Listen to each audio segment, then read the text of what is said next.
First of all, unbelievable game to look forward to. Friday night in Dublin.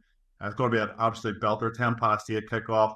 Anybody that's going to be working, it's going to be finishing off, going for a few pints, just relishing the atmosphere.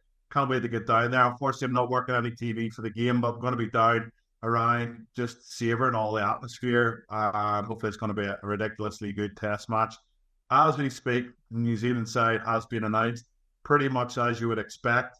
Pretty good front three there with in Williams and Lomax. It looks at tight head. Barrett, obviously, huge man. And Tupu Faya, huge. Satiti, who was incredible against England.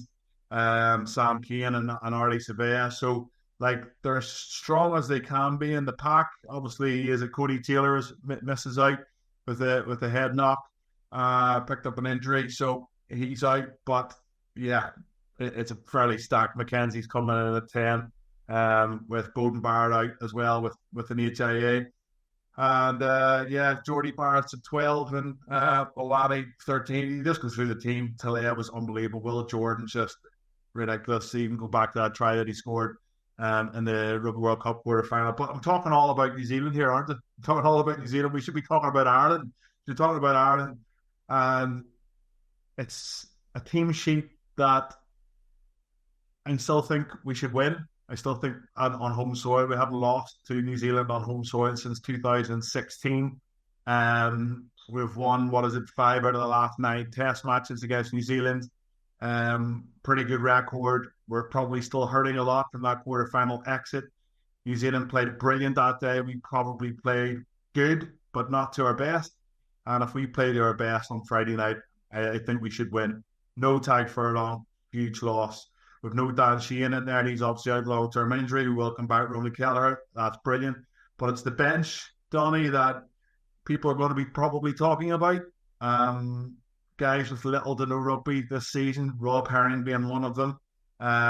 Ian Henderson being another. He hasn't played that much for Ulster.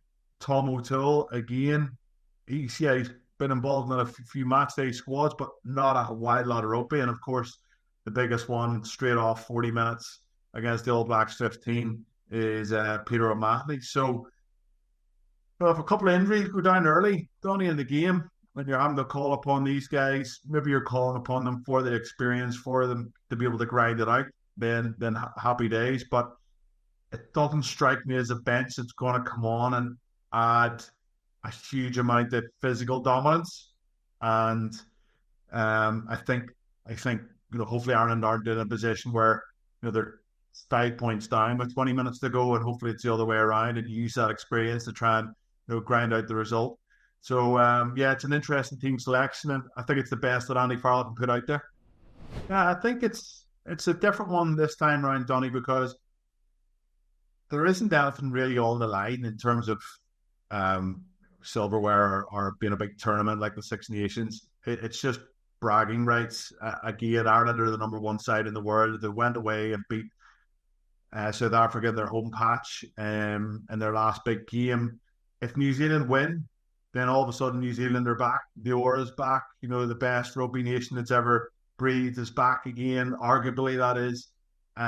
So that's why I think it's such a big game that Ireland continue to stamp their dominance on New Zealand, continue to sow the seed of doubt into their minds for whenever they meet again in the future, whether it's the next Rugby World Cup or whether it's further on down the line. We'll wait and find out. But of course, there are going to be lads that talk about it probably during this week, will be brought up in meetings.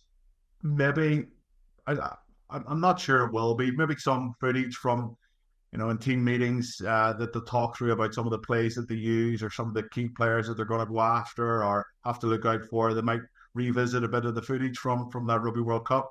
But I think now it's just about focusing on themselves. England have had a good warm-up, a 6-day turnaround. They played okay against England, didn't play brilliantly, lots of unforced errors. You're going to expect them to be better. They have to be better, because if they're not, Ireland will absolutely beat them this on Friday night. So will they reach into the hurt locker for some inspiration? I don't think they need to. I think they need to have a good week's training, back themselves to beat New Zealand on the home turf, and with a raucous crowd that's going to get in behind them, then hopefully they can lead them on to victory. Yeah, like I've had numerous people message me after the England game to say if Ireland had to play New Zealand today, like they'd have beaten New Zealand by 20 points.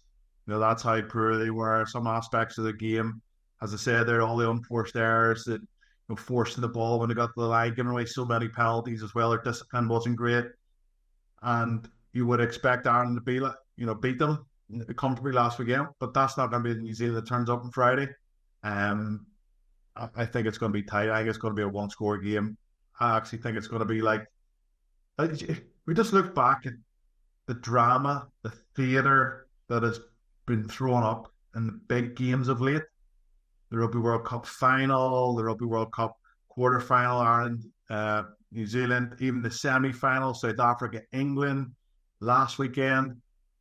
New Zealand against England and Twickenham, they hit the post, the guy knocks it on, they get another opportunity. It just feels like in these big games, it always comes down to like huge theatre and huge anticipation and relief once the final whistle goes for the team that's been able to get over the line with the result. So for me, I think it's going to hinge on something again, hopefully in Ireland's favour, but I fancy Ireland 5 points, 6 points around that handicap. A draw on the handicap's always a good bet, isn't it? You usually get that at 20-1.